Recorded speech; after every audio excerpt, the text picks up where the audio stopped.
Turning now to coronavirus cases in Taiwan. One new imported case was announced Thursday. The man in his 60s returned to Taiwan after a prolonged period of working in South Africa.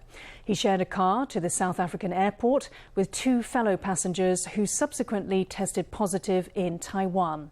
Meanwhile, tests on the contacts of two infected engineers are ongoing, but so far all have come out negative.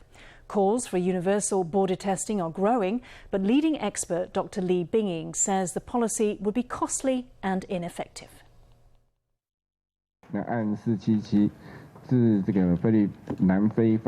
The latest patient in his 60s developed stomach problems and muscle pains while in quarantine before testing positive.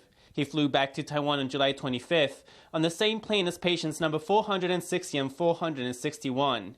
He wasn't sitting near them, but they were neighbors in South Africa and shared a ride to the airport, a likely source of the cluster, say officials.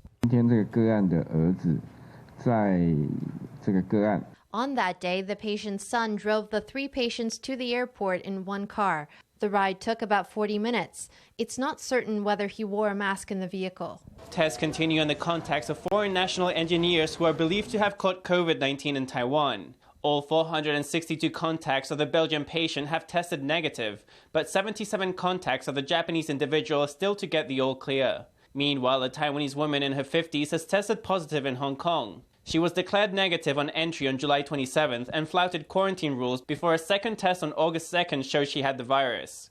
An investigation of her case has begun within Taiwan. Hong Kong has provisionally classed her as a local case. Of course, we will also trace and test her contacts here. With the pandemic continuing to mutate, calls for universal screenings are growing. But Dr. Li Bingying, a consultant to the Central Epidemic Command Center, is set against the idea. If you screen all the entries at the border, it will cost 4.2 million NT a day. Such a measure will mean public health authorities are hemorrhaging money, but it will lead to the virus spreading. Because people with a long incubation period will still not be caught, but you will shorten the quarantine, and then that will lead to cases getting out. I am 200% opposed to this idea. Li is convinced the cost of universal border tests is prohibitive, and even more so for universal tests across the population. A quarantine of 14 days is the most reliable and cost-effective policy, he says.